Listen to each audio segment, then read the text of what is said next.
Hi my beautiful CC! So today I want to do a review about the skincare product that I'm currently using.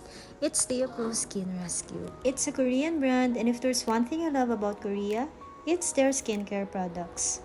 And honestly, medyo pricey si DeoPros, but according to the sales lady, matagal naman yung gamitan niya, so pinush ko na rin. Kasi grabe talaga yung pagbe-breakout ng skin ko, mga ilang months na rin, and I think hindi na kinakaya ng pimple injections and acne facials. Itong nakikita nyo ngayon, medyo hindi na siya ganun kalala, pero previous months ay grabe talaga. So I decided, palitan ko na yung current skincare ko and switch to this brand. Hopefully, ma-address nyo yung skin issues ko.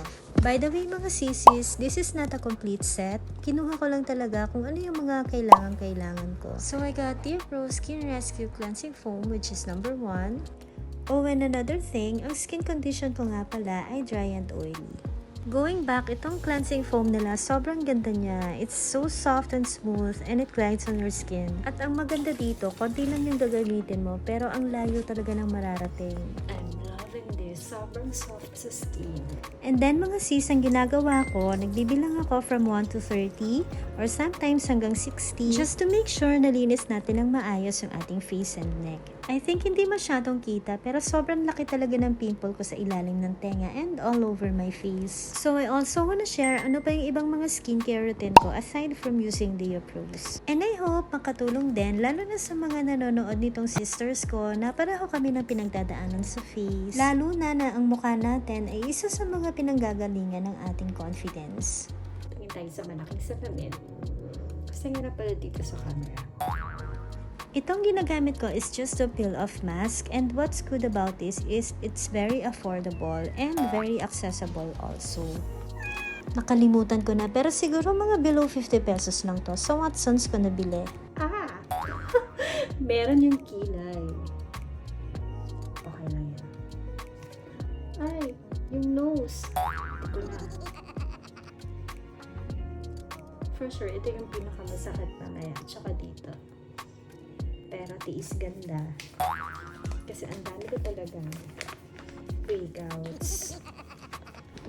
Itong process na to, mga once a week or twice a month ko lang siya ginagawa. Kasi hindi rin siya advisable na every week or every other day. Kasi it's also harmful on your skin. And then that's it. We'll wait for it to dry for about 10 to 15 minutes. Ito yung masakit na part. Sino ka dyan, sis? Sure. Pero hanapin natin.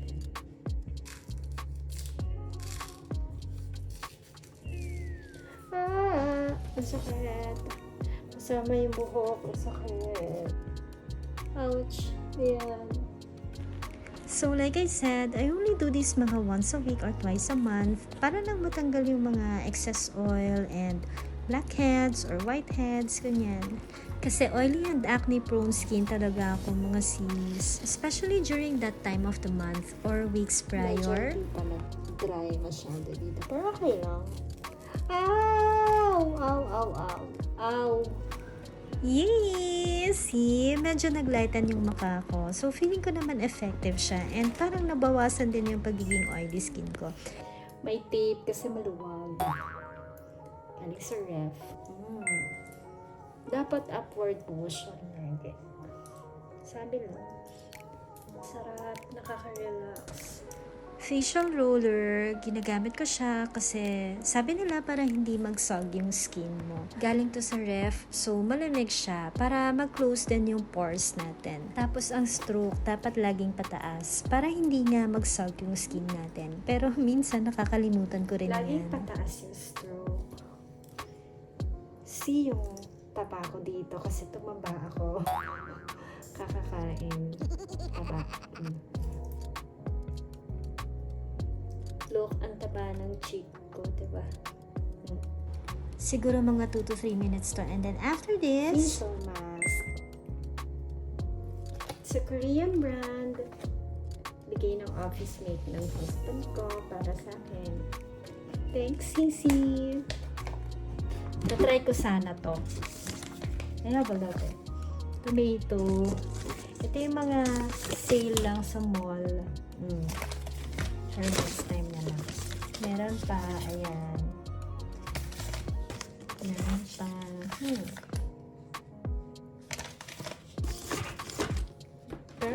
may time lang, ginagawa ko. Pero pag wala, dead na. Galing din sa ref, ginawa ko. Mas gusto ko yung face mask kapag malamig kasi feeling ko mas nare-relax yung skin ko. Saka ang napansin ko dun sa clinic kung saan ako nagpapa-facial, malamig din yung ginagamit nila sa akin. So feeling ko I'm on the right track, char. And then yung mga excess na liquid, nanghihinayang ako. So pinapahid ko siya sa siko ko, sa paa ko, sa neck, sa bato. Kasi sayang yung moisturizer, diba? So wala tayong sasayangin kasi gusto natin makasulit. Kaya ayan, pahid natin yan sa arm. Ay, nahulog. So, ipahid lang natin yan hanggang sa maubos natin. Tapos, maghintay tayo ulit about 10 to 15 minutes until ma-absorb. And then, yan. Look. Hydrated si girl. Oop. Ako talaga sinisimot ko talaga. Kasi look, sobrang dami pa rin ng liquid niya. Oh.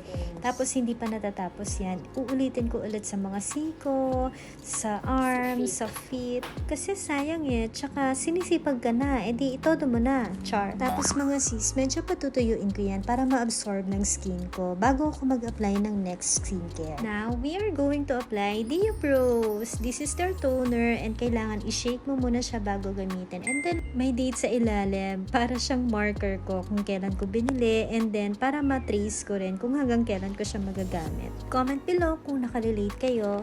By the way, this is my second night of using Diapros and ang nanotice ko lang dito sa toner, hindi siya ganun katapang or harmful on your skin na parang mahapde. Hindi, it's very gentle and hindi siya drying. And then matipid din gamitin. Basta manipis lang yung bulak mo. Pero kung hindi ka pa satisfied tulad ko, ayan, ginagawa ko. Nagpo-pour ako sa fingertip and then ina-apply ko directly sa mga parts na may pimple and acne. Oops, may lamok na naman talaga.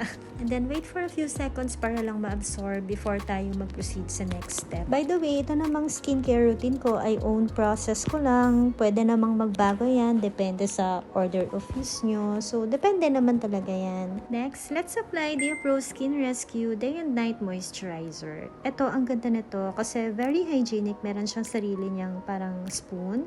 And then yung green pang day. White is for nighttime. So dahil gabi ngayon, ia-apply ko yung white. And this one naman, medyo pricey siya. Pero true to its claim, kasi a little really goes a long way.